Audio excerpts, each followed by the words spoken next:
Who are they? The lost boys? They're the children who fall out of their perambulators when the nurse is looking the other way.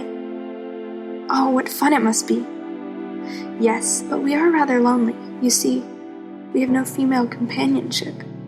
Girls, you know, are much too clever to fall out of their prams. Boys in education. Where do you want to start? It's almost difficult to choose any one place. You could take the high rates of ADD diagnosis. You could take the high dropout rates in high school, illiteracy rates or difficulty reading, which is shocking when you look into it. I think the average high school senior who's a male is a grade or 2 grades behind the average high school female in reading. It's just a terrible start in life. And that gets reflected in their grades and also their college attendance. Men are at an all-time low in college attendance right now, and it seems to be trending downward, astonishingly. And we haven't reached the point where we know where the crater is or how deep it goes. So those are all problems. I mean, let's take it back to, I think one of the most interesting things that you made me aware of in the past few years was policies in place in schools in the US and probably in Canada as well, removing recess for young boys. Mm-hmm. And I don't know, just thinking about that almost scares me because while we didn't go to a co-ed school, the idea of you as a young kid not being able to run around is a really frightening thought in my mind. I was fortunate enough never to have the lack of recess. We always had that. But I still recall on rainy days when recess was canceled and they'd force us to stay inside and being, 10, 11, 12. It's not good. It's you become extremely anxious and you're just a ball of energy bouncing off walls. And the idea that you can go from one class to another sitting down and paying attention as a 10 or 11 or 12-year-old boy without that kind of 15 minutes of recreational running just to burn off the steam, the excess energy. But it also makes sense why if there's a budget cut, say, like this is non-ideological to an extent. If there's a budget cut, recess is going to get cut, gym will get cut. Those aren't considered essential. And yet for boys, perhaps more than for girls, they are essential. They help you concentrate and they help you alleviate a lot of the tension and energy that's going through your body at that age. Right. And I think when I was reading The War Against Boys by Christina Hoff Sommers, one of the things I think she does so well is picking up those very subjective ideological arguments on behalf of women's lobby groups and policymakers and educators that somehow it's the male conditioning we have to eradicate from a young age, and it starts with recess, right? Like we have to remove that toxic masculine behavior that is rough play, because that's the source of all evil, basically, in male behavior from the time that they're 5 to 60. And I don't know, it's so funny to me because I've babysat boys my whole life. I remember, from high school, I babysat 3 boys for 4 years, and there is no way any night that I babysat them were we not going to play and engage in some kind of battle, whether it be faking a sword fight or playing ninja or literally wrestling for hours, by the way. And I was 3 times their size, but if anyone is just observing boys play, it's unfathomable to me that you can deny that it's in their nature to play rough. I actually thought of this podcast yesterday because I was in line at a pharmacy, and ahead of me, we were under quarantine, so the line was long and the wait to get into the pharmacy was long.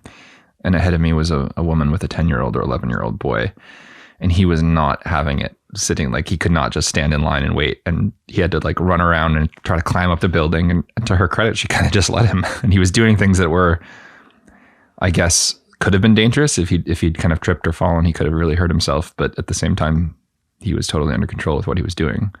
But just watching him, it was watching a boy blow off steam, and he couldn't to expect him to wait in that line would have been a little too much. It would have been a tax on his mental energy.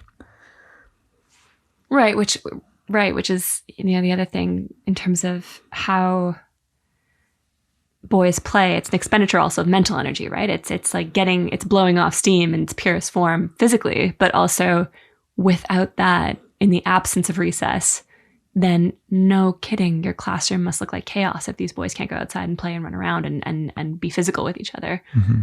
How do you tell a boy to stay still for 8 hours in a school day?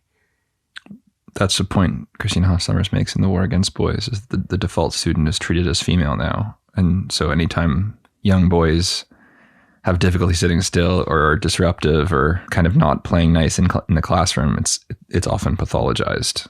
And a criticism of ADD medication is that it's too rapidly diagnosed, especially in young boys.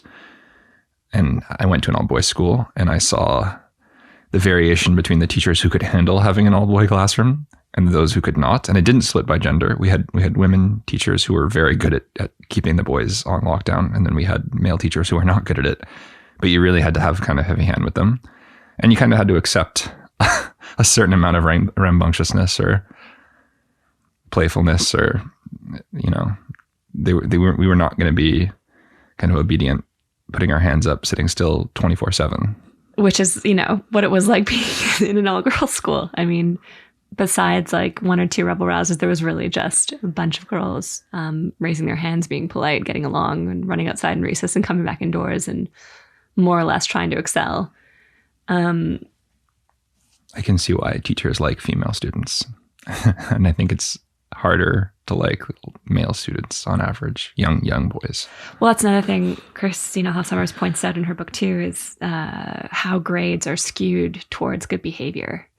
And they are in elementary school. Certainly, I remember those little like boxes. Is she well behaved? Is she polite? Those are. Did you get a gold star today? Did you get a gold star today?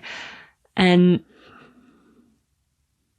I mean, it's interesting to note that I don't know how long that lasts for, but if girls do behave at least more calmly, and their grades reflect that, then it's sort of another black mark on boys who are already not doing so well in school right now. Yeah.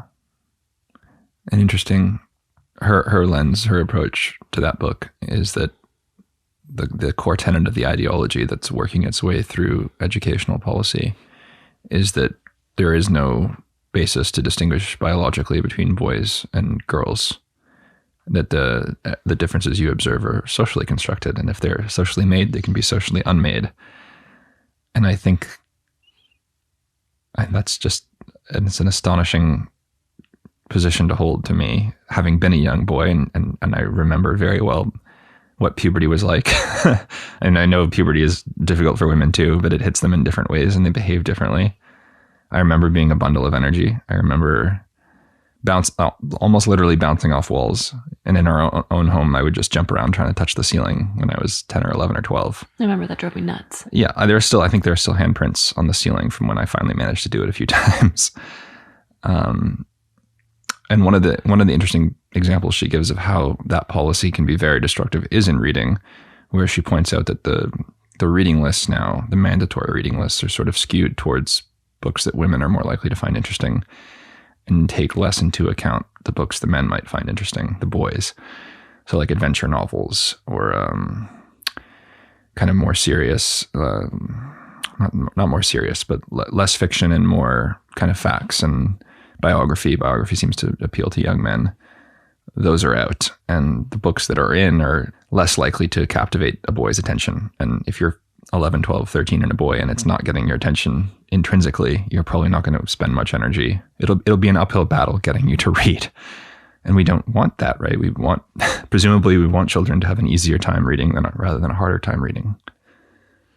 I mean, she says it in the book, it's the focus on boys as a backlash against the gain of women is how feminist groups and women's lobby groups are portraying that, as though to care about boys and to care about their success is somehow just like a negative knee-jerk reaction to women doing well when one has nothing to do with the other. Even the slogan, "The future is female," I remember an acquaintance of mine, she bought her daughter that t-shirt. They had matching t-shirts for Christmas. So they both wore The Future is Female, and she has a little boy too. And you actually know someone who wore it. I've only ever seen this shirt on Instagram. I know a lot of people who wear that, but like, so she got that for her daughter for Christmas, and they were like, she posted a photo on Instagram, The Future is Female. And I remember being at their house, and he looked up at his mom and he said, "But Mummy, if the future is female, what about me?" This actually happened. Yeah, that actually happened. And I thought, it was the first moment I was like, well, first of all, this kid's 7, right? So he understands that if the future is only belonging to one gender, then what is his place in it? But he would grow up to feel that way anyway, with the barrage of messages coming at him. His very nature is something that is pathologized now and to be eradicated, basically. As though that were possible is a whole other argument, but it's angering. It angers me. It's frustrating because that knee-jerk reaction to say, well, you didn't care about when women were suffering, why should we care about boys? Like, how far have we come to be so absurd? They're kids. Yeah, that's a very early instance of the line of thinking that says that the category male extends through time. And so you can kind of load on young boys the moral responsibility for the society that existed 200, 300, 400 years ago, when in reality they only know their own lives and they can't process that or understand why they should be made to feel guilty for that. And then the other thing I would say, and it's nitpicking probably, but universal education is very, very new. Like it took society and civilization a long time to develop to the point where every young boy or every young girl could expect an education. In the past, you had to work from a very young age. So, I mean, I understand the line of thinking, and I still rebel against it. But the line of thinking isn't sound. I mean, we should have been up in arms on behalf of young girls 50 years ago and their access to education. Our own grandmother was denied access to become a neurosurgeon. That's not acceptable. And 2 wrongs do not make a right. And 2 wrongs do not make a right. No. Adults debating like children over the future of children and their education. And then,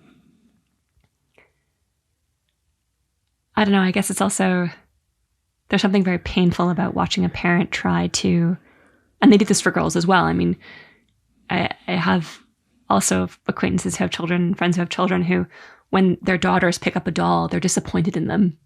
Mm-hmm. It's a visible disappointment that they're playing with something girly and weak and perceived as maybe more familial in terms of the kind of play. Like, you shouldn't be playing dress up and playing with dolls and pretending to be a family. You should be building Lego and becoming the next engineer. I mean, I think that's in part because of helicopter parenting and how we want to mold kids now. Anyway, there's other symptoms around that, but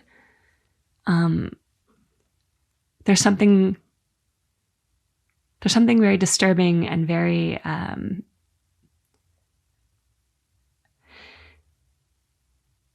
it's controlling, but it's also it's frightening to think that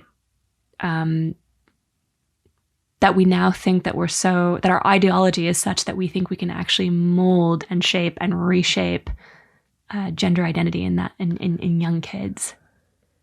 Oh, yes. Still one of the most absurd articles I've ever seen. I think it was published in The Guardian, which would make sense. It was on how the lack of female trains in the animated show Thomas the Tank Engine was to blame for the lack of female engineers. I mean, you really have to very heavily buy into the social constructionist theory if you're starting to point fingers at Thomas the Tank Engine. How far can you take that? But they do. And again, it also shows where their values are. It says that there's something intrinsically worthy about being an engineer that there isn't worthy about being a psychologist or studying art history or being a mother. And I don't know that that's a healthy thing we should be putting out into the world. But moreover, I mean, if you social constructionist theory feels dominant right now, but that aside, if in a room full of children, and these studies have been done time and again, boys will always reach for the sword and girls for the doll. That is a norm, a heteronorm. But I think there's also something kind of insidious and really shameful that how it's so funny. We're in a culture right now where the future is female, and we're supposed to be, building up young girls and giving them strong messages that they're strong and capable and they can be completely independent and take care of their own needs. There is no knight in shining armor. And while I agree with a lot of that message in terms of how I think girls should build up their own sense of self and self-confidence, I don't see the correlation between playing with dolls at a young age and suddenly being, this meager, meek human being by the time that you're 20. And what's shameful about it is it like you said, it denigrates values and skill sets and emotional intelligence that's inherent in females. But the fact that girls are interested in people and good with people and caring and kind and empathetic with people and empathic and compassionate and all those adjectives is that's no longer something that's considered really valuable if it manifests in a feminine way. Mm-hmm. It's deeply ironic to be discussing this now too, because it's nurses who are on the front line of the pandemic at the moment, and nurses are overwhelmingly female, and that's a caring profession. You need to deal with people on a daily basis, and you need to be able to concern yourself with strangers. And if there are less women who want to do engineering and there are more women who want to do that kind of work, that seems noble. It doesn't seem to me something we should denigrate.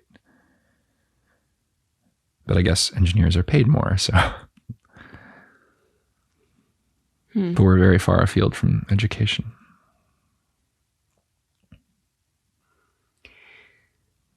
Well,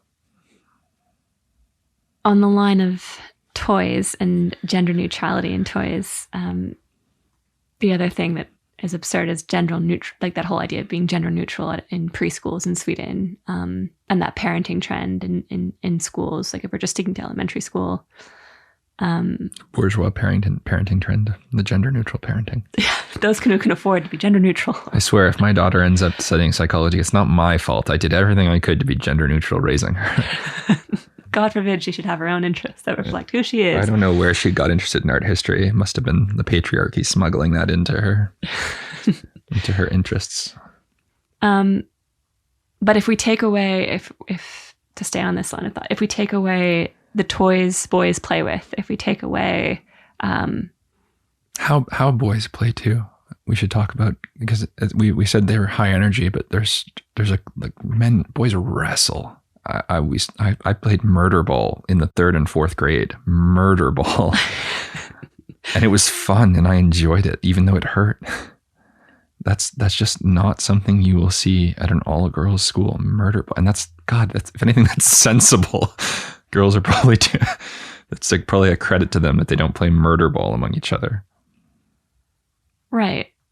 But I had a moment too. There's another very strong memory I have coaching young boys over the summer during a basketball camp. Young boys who didn't they were so young that they weren't really intrinsically interested in basketball. And really you were just babysitting them and helping them blow off steam while their parents took a 10-hour break from having to raise young children. And I was walking through the court one day when it was kind of a free play area, and I saw 2 boys that I thought were fighting. I thought they were, having a fist fight almost. And my immediate instinct was to jump in and stop them. And oh my God, this is out of control and someone's going to get hurt. And then I did a double take and looked at what they were actually doing. And it was aggressive wrestling, but they were both smiling, and they were you can see dogs doing this too, where you're like, are these 2 dogs in danger of hurting each other? Because they're going very hard at each other. They're aggressive. But it's just it's aggressive. It's rough and tumble play. That's literally the term they use. And I stopped myself from stopping it. Oh no, it's okay. They know each other's limits. They know they don't want to hurt each other. But at the same time, there's a test of strength here, and they're enjoying pushing each other. And neither of them this is not one person asserting dominance over the other or being cruel to the other. And if you weren't a boy, or if you thought that kind of behavior was always and intrinsically bad, you would have stopped that. And I kind of commend myself for not stopping it, because I think there's something healthy in play like that. I think that's a good way for them to interact with each other and to test each other's limits and still be respectful of each other. Well, it's also, this is my more endearing look at it, but it's also very tactile. It's so tactile. There's a friendship and a bond forming in that touch, in that play. Made through physicality. Yeah. So interesting. Girls have that similarly in different ways and not as physically, but I mean, having a best friend as a little girl is everything. And you play house and you have tea and you do, you have all these make-believe games together and you're very intimately involved in each other's worlds that way. But it's funny because, I mean, I don't know what it's like to grow up with a sister, but if I wanted to play with you and your friends, I knew from a very young age that it was going to be very physical. And I remember countless times having to run away and cry and hide the fact that I was crying because it hurt so much. But because you guys were all fine with it and it wasn't like something you were taking personally, I knew to keep playing. I was like, okay, like I'm good. Like I'm not.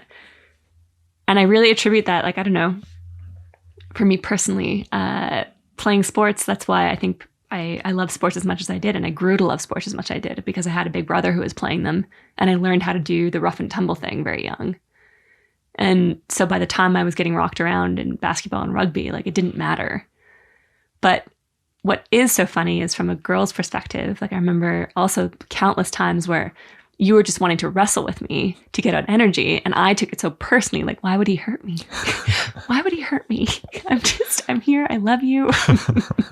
What are you doing? Can't we get along? And it was never, there was no malintent behind it unless I was, provoking you or we were provoking each other, but there was never a malicious intent. And I mean, Hofstadter cites so many case studies where boys as young as 6 years old are being punished, fucking suspended for bringing a sword to school or bringing like little military action figures to school or engaging in roughhousing play.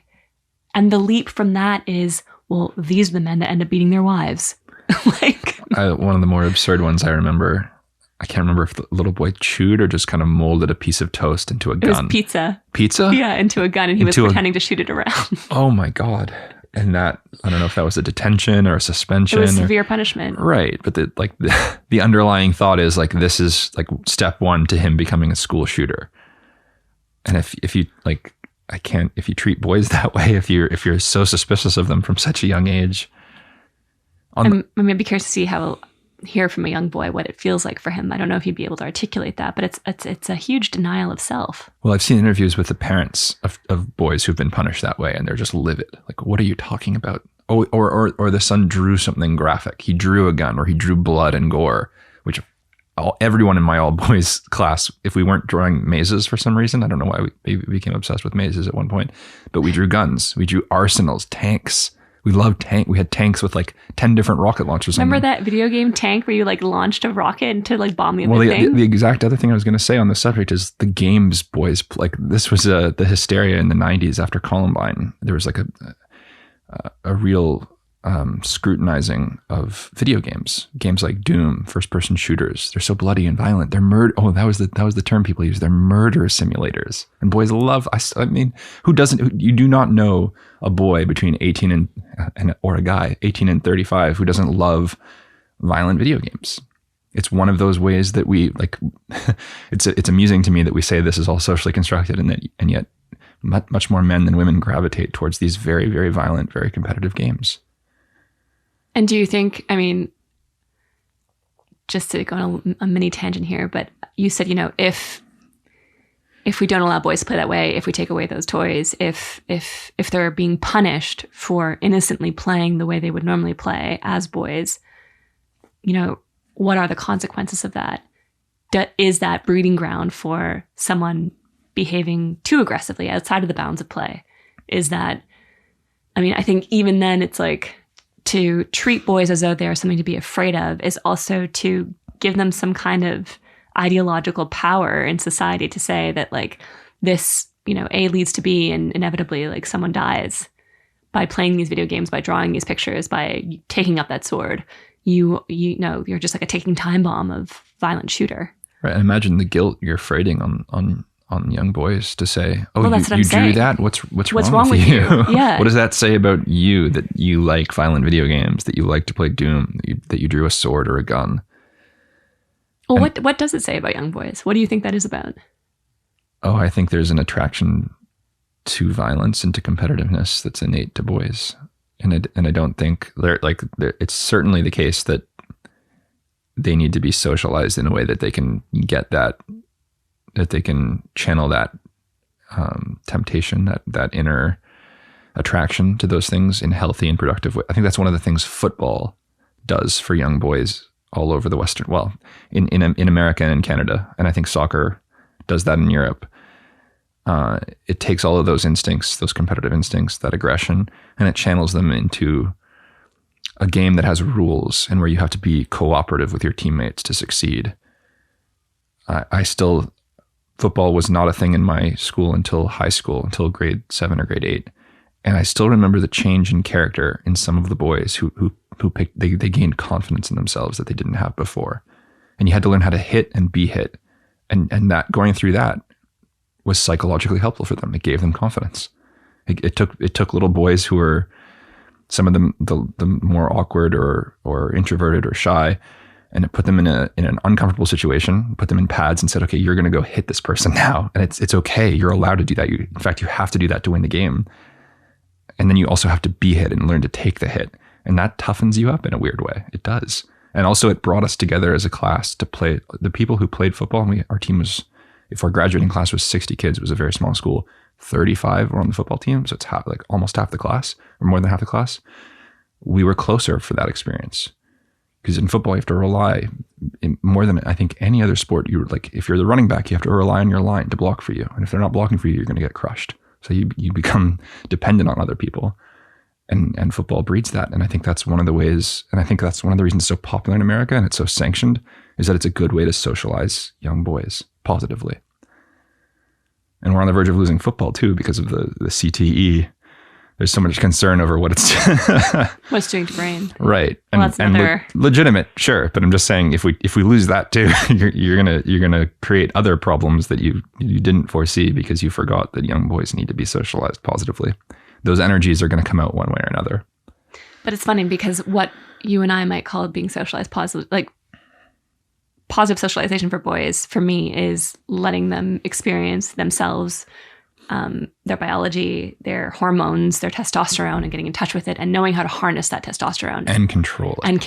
That's what I mean. That's a big one. So to show up for yourself, but also to show up for others in terms of that control and also using it for good, right? I mean, but it's so funny because you use the word tough, and the overwhelming message that we're sending to boys right now, certainly in school, but also just in general with the whole notion of what it means to be masculine, tough is toxic. Yeah, that's something that drives me absolutely insane. And I always hear that.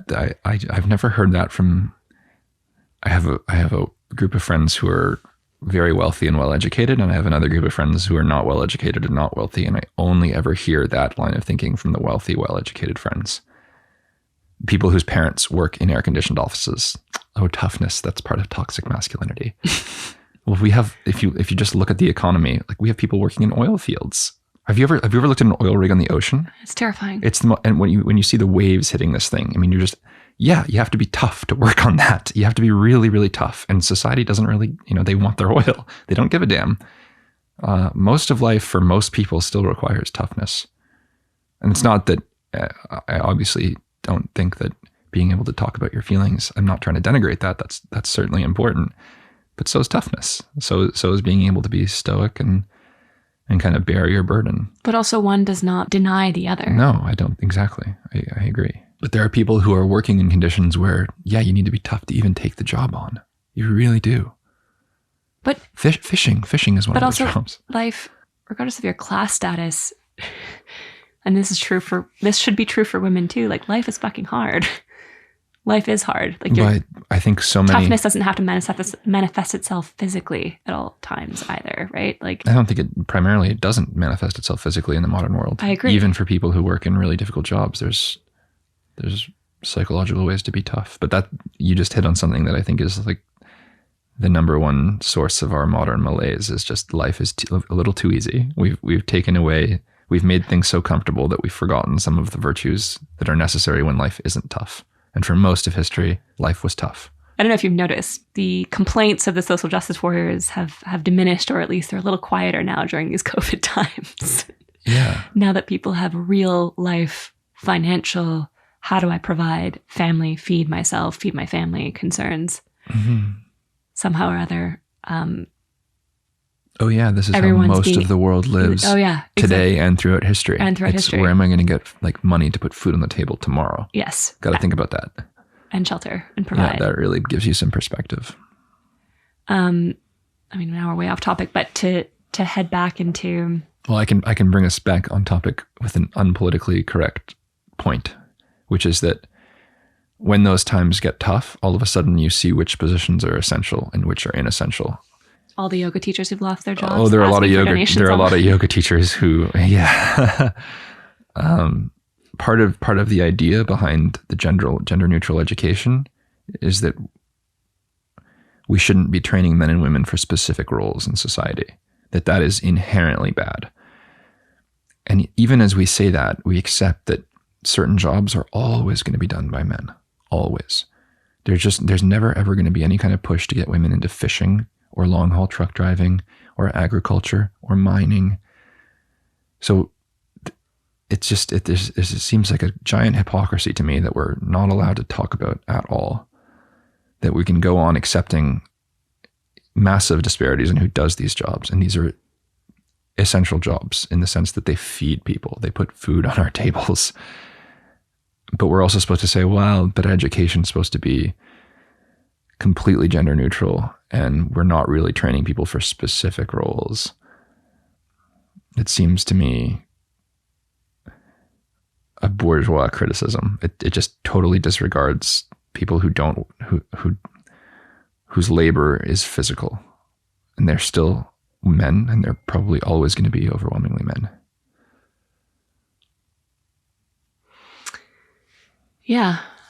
But it's actually, to bring us back to before you were talking about football, when you were a coach at that camp, a counselor, and you had that second take moment where you're actually able to observe the play before you and what's going down between these two boys, and that they're actually enjoying this, and they're having fun, and they're engaging in something that's good for them, and there's how they socialize. A female observing that might have a completely different opinion. And certainly in the War Against Boys, Christina Hoff Sommers points out how many women's groups advocate against young boys' behavior that way and advocate for reining in that behavior. And that ties into, I think, how, and this is something that Christina Hoff Sommers brings up as well, but you did too, is the dominance of female teachers now in elementary school and in middle school, and how that female influence might actually negatively impact the socialization and education of young boys. And it dovetails with the disappearance of fathers from the homes, because it means that those young boys really don't know what a masculine role model looks like. They don't have any kind of sense of what healthy masculinity looks like, and they have no one who can help them. Puberty is sort of universally acknowledged as a jarring experience, and that little transitional period happens when very many men don't have any masculine influence whatsoever, any role models. And I don't think we've even begun to plumb how that's affecting young boys. Well, we're saying we don't really care, right? I don't know if all educators or policymakers are thinking that this is actively harmful for boys. But what is interesting is the research is there. It's not just Christina Hoff Sommers who's, bringing our attention to this. It is an underreported phenomenon, but it's a well-reported, well-documented, well-researched phenomenon for the last, 30, 40 years. And yet there's this, it's like actively looking the other way. It's a little bit terrifying in that sense.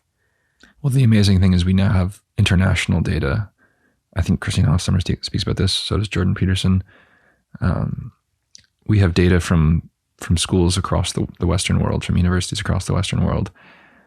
And the countries that by the feminists' own standards are the most gender egalitarian maximize those personality differences between men and women. It's the exact opposite of their own hypothesis, which is that if everything's socially constructed, the more equal things get, the more female engineers will get. And in reality, in places like Sweden, engineering is more male dominated. And the positions of authority in companies, the leadership and managerial positions, are more male dominated. America actually has per capita more female managers than Sweden, but theoretically Sweden's the more gender equal country. And it turns out if you give people more options, men become more like men and women become more like women. That should be, if you're being empirical, a fatal blow to that hypothesis. But we're not being empirical. No, we're being ideological. And what you just said is blasphemy in ideological terms right now, right? Like that's. But it's corrosive to our societies that we're not allowed to say these things, to point out really obvious truths.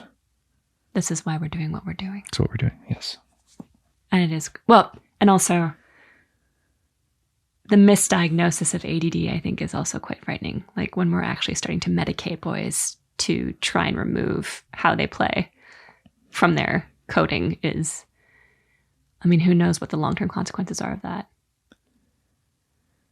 Yeah, that's a very frightening, and this is speaking of minefields, but we're now pathologizing among young boys who exhibit kind of prototypically feminine interests and young girls who exhibit male interests. We're now saying that these are they're trans. That they're trans, yeah. And we should medicate them and allow them to take hormone therapy and permanently alter their biology and sex. possibly sterilize them. There's also a glaring ideological inconsistency in that for trans people to exist, there has to be an innate masculine and an innate feminine. That they cannot. What are you transitioning from and to if there isn't an innate masculine or an innate feminine that you more identify with? So even as they want to deny that these categories exist, they want to simultaneously and slyly uphold that they exist. And it's just you have Elizabeth Warren on international media nodding her head to a 10-year-old and his 40-something-year-old mother saying, what about trans kids? The righteousness with which, I mean, the self-righteousness, the moral righteousness, the fact that mother thinks that she's doing some kind of societal good, and Elizabeth Warren is nodding her head and agreeing with her and being sympathetic to it because she thinks it makes her look good too. Let's describe, because not everyone who's listening will know what we're referring to. This was at one of the Democratic town halls, and a woman in her early 40s maybe got up with her 10-year-old or something, her 9 or 10-year-old child who she described as trans. Her son. And asked how a Warren administration would protect trans rights. And the question to me isn't how do you protect, it's not that it's not an important question, how do you protect trans rights? It's on what basis do you say that a 10-year-old is trans? They haven't even gone through puberty. And they don't understand these categories any more than you do, but you're almost certainly imposing your paradigm on your child. It's Munchausen syndrome, or it's some sort of. It is Munchausen syndrome. It's a pathology. But it should be. I mean, it's criminal to me.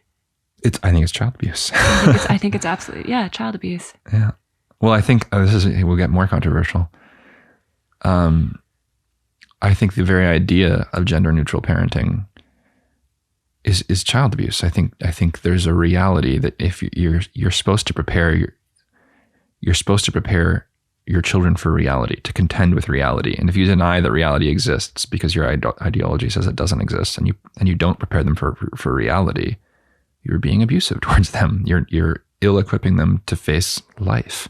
So like I've seen this is speaking of pathological parenting, parents who insist that their boys wear dresses to school or wear pink so that they're comfortable with it. What are you doing? Your boy's going to get bullied. Like you're using them in your experiment to kind of exercise whatever your demons are or whatever your politics are. But there's a reason that there's bullying around. Like bullying exists to enforce norms. And those norms exist because broadly they correspond with reality in some way. We have a relative who's a psychologist, and she was at a prestigious association, a meeting of psychologists, and one of them brought up the trans issue and sort of didn't posit this as a hypothesis, but declared that gender is a social construct. And our relative doesn't believe this, but kept her mouth shut. And everyone in the room kept their mouth shut. And I said to her, almost certainly you are in the majority opinion if you don't agree with her. But at the same time, everyone's so afraid to voice that opinion that no one knows how popular the opinion is. So like maybe 90% of the room doesn't think that gender is a social construct, but they all know that they'll be personally and professionally tarnished if they speak up on this. So they keep quiet. Well, you've just warped your entire meeting and your entire institution. You've deviated it away from truth seeking and made it that much easier to pathologize it, if you haven't already pathologized it. But that's how afraid people are to speak up on this issue. And these are psychologists. These are people who are supposed to have, like, this is in their wheelhouse. I remember those moments from university too. In fact, that's my biggest criticism of university could be boiled down to, it is so much more that than it should be. It is so much more petty psychological battles rather than abstract pursuit of truth. But also psychological battles that that are fought along gendered lines, because, in as much as we were fed things like breastfeeding isn't natural and there is no such thing as biological sex, you were also fed that about patriarchy and white supremacy. And certainly any class you took, somehow or other, patriarchal quote unquote norms was part of the course. And if you're a young man in liberal arts and you're being told that you're the root of all evil across every single academic discipline, and you're in a room full of girls your age who are learning the same message, I mean, not that I think that this would contribute to dropping out, but like, what part do you feel you have to play? How can you actually exercise your intellect if you're not even able to speak up on these issues because you shouldn't be speaking up? You don't have a right to your opinion on it. Like, the doors are all closed before you even walk through the campus. Yep. And you get that sense as a man pretty early on university campuses. Which translates into your dating life too, because these are the kind of things that collegiate women are talking about and reinforcing in their conversations. Yeah. I still have a very funny memory of one of my female roommates senior year. I don't know how we even got on the topic of gender, but she said it as a statement, but she had the inflection of a question. Gender is a social construct. Phil. and no one, it's so amusing because it doesn't take very long to find a way in which there's real cognitive dissonance at play. Like they're in their actual lives and in their behaviors, they don't use that train of thought. One of the more hilarious examples I have from my personal life, I went into a big box bookstore to buy the second or third Elena Ferrante novel. She had a moment where all of her books were bestsellers, mega bestsellers, and they were particularly popular among women because it was the two protagonists are women, best friends growing up in Italy, best female friends, and it was rare to find growing up in post World War II, rough Italy. But the point is, if it was very popular, it was especially popular among women. And I walk into a bookstore and I ask an employee there, where are the Elena Ferrante novels? And the first thing out of her mouth, she was an older woman, long gray hair, very skinny. I'd seen her before. Are you buying this for your girlfriend? And I chuckled and I said, no, I'm reading them for myself. I'm loving them. So I asked her to take me to the Elena Ferrante novels, and we strike up a conversation about Elena Ferrante, and who no one knows who she is. She writes under a pseudonym. And this woman said, well, we don't even know if Elena Ferrante is a man or a woman. And I said, I think we do know she's a woman because she's been interviewed and she referenced being pregnant. And as soon as I said that, the first thing out of this, whom I thought was a woman's mouth, was, well, men can get pregnant too. And it's at that point that I noticed she had a name tag. She presents as a female, long gray hair, very feminine features, elderly woman, but her name tag says Joe with an E, J-O-E. And here she is telling me men can get pregnant.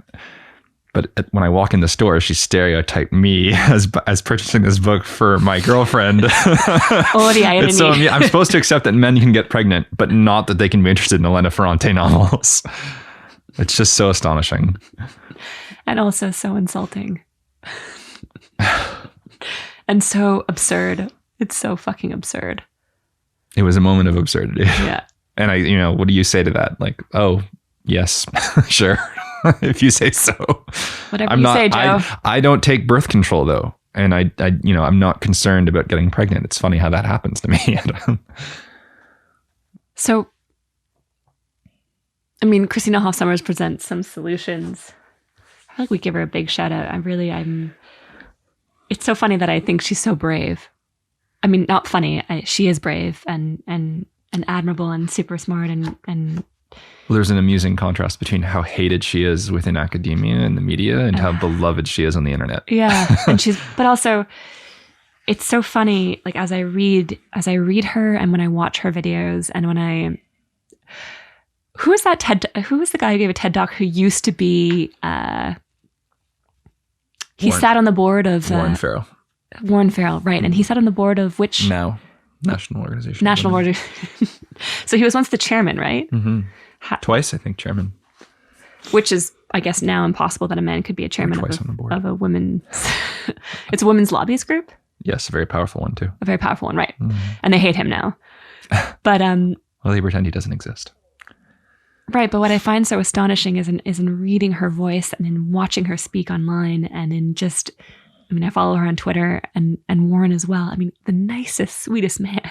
Like, oh yeah, harmless. Radiates harmlessness. When he gets up to speak about the plight of boys, the vitriol from people towards him, I mean, and towards her, it's just, you say cognitive dissonance, that's one thing, but it's also like, I think what most scares me is these are the kindest, most rational, thoughtful intellects on the subject, just trying to present an alternate way of thinking about and grappling with these challenges that are affecting both men and women and society at large.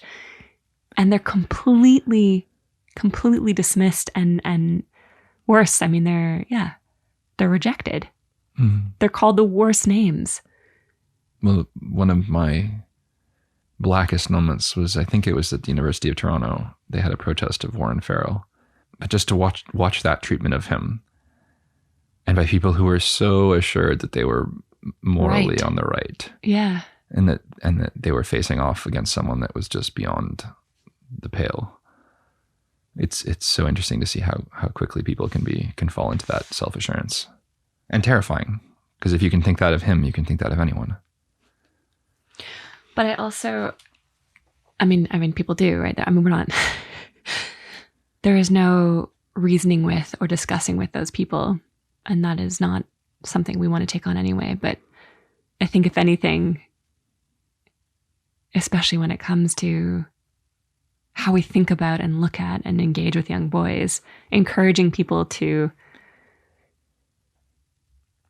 take that double take, do the double take, take a closer look.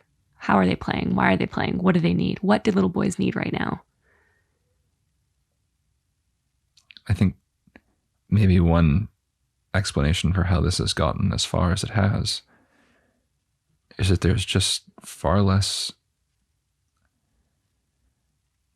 there's more institutional involvement with them than there ever has been. There are more students taking mandatory classes from K through 8 through grade 12. There are fewer fathers. These institutions have, and more people are attending university. So the influence of these institutions and these ideas has been magnified. It's the perfect storm for lost boys. Yeah. We didn't really touch on grades at all, or the grading system in school. Well, that's one of the things that something I find interesting is that boys' grades underpredict their test scores, whereas women's grades overpredict their test scores. So girls, and part of that's possibly to a large extent an artifact of grade inflation, which has been going on grotesquely for the last few decades. Like A's are a greater percentage of high school students are getting A's now than ever before. And it's not necessarily reflected in the test scores.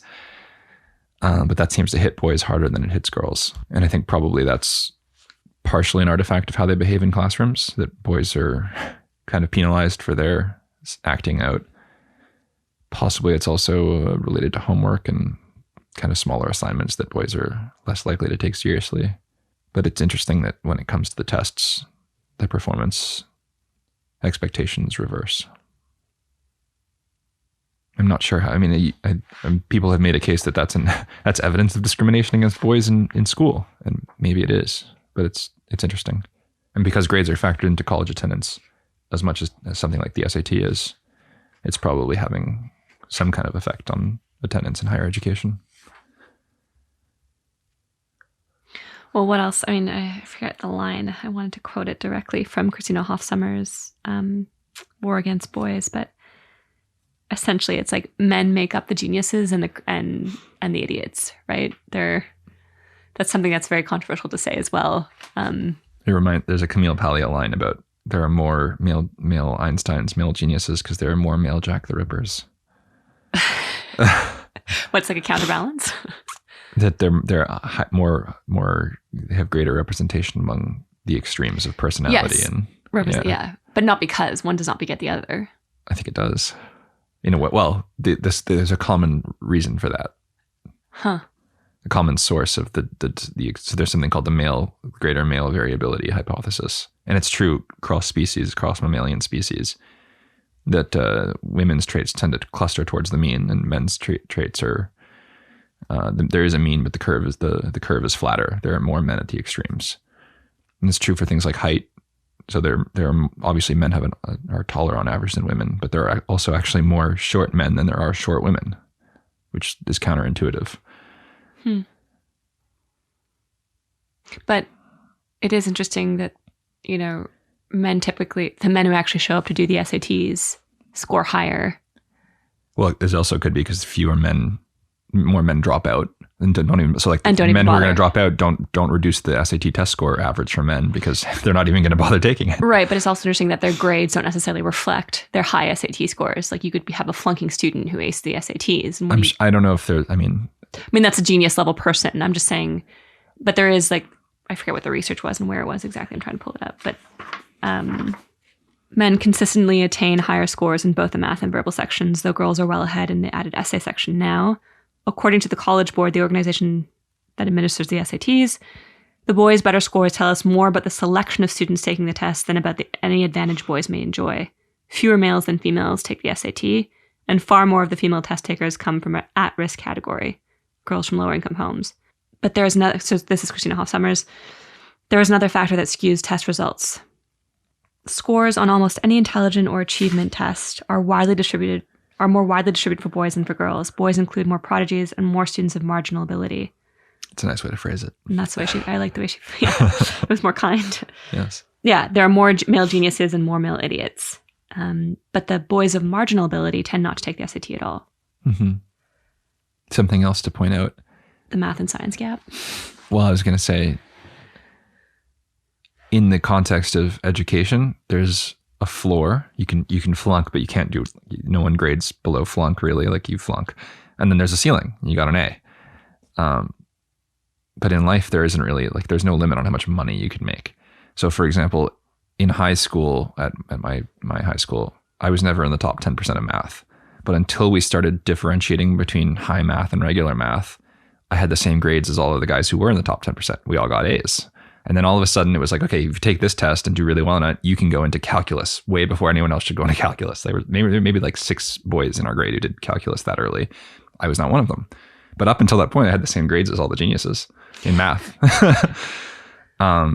So that's one of it disguises to say, you can look at 2A students and say, oh, they're both brilliant. But A is a ceiling. Like one person could just be getting an A and they're writing great essays, but they're not going to be, the next Atlantic writer, but the person who is the next Atlantic writer is also getting A's. So it's a disguise that gets removed when the real world appears.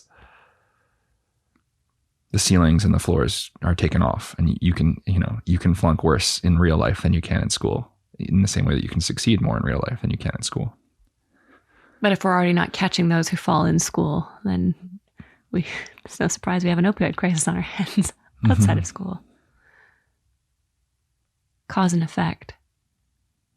Well, we getting far afield, but we have an episode on black men, and there's an intersection here because in America, at least, they're far more likely to be disciplined, to be suspended, to flunk out, to be behind in reading. And it's hard not to think that that's contributory to their life outcomes later on, like the likelihood of being.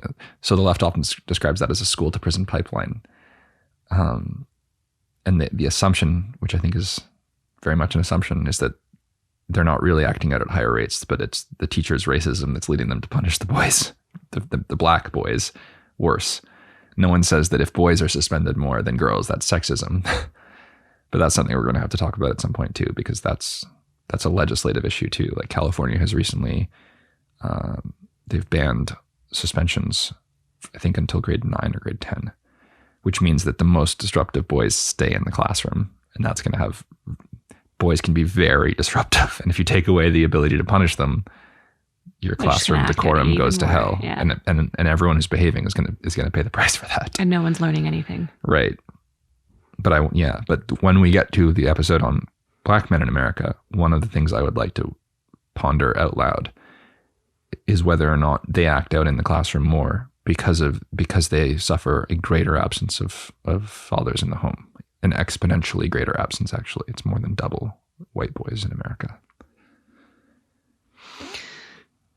So, minefields. So many minefields, really.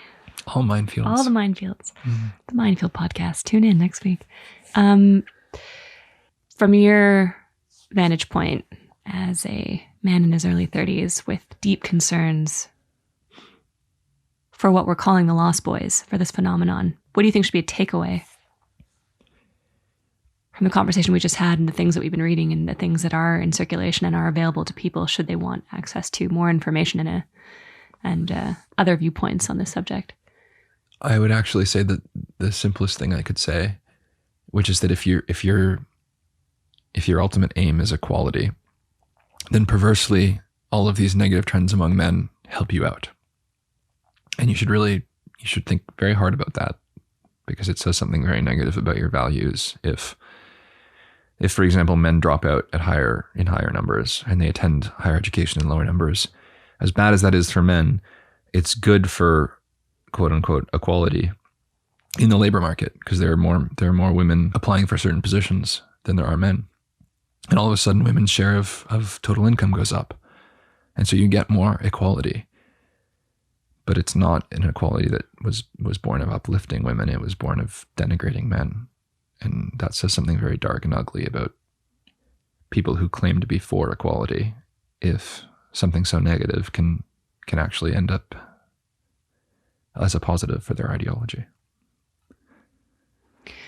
And I guess I'm just thinking about my friends who have sons, people I don't know who have young boys, people I don't know who have teenage boys who are locked up in their room, addicted to video games right now, inaccessible emotionally, not having conversations. Young boys who are running around playing, who maybe seem at times out of control. I really like the idea that you, from earlier, you're just, when you had that moment and you did a double take and you just let them be for a minute so you could watch them more closely. I think we should all be watching how boys are a little more closely.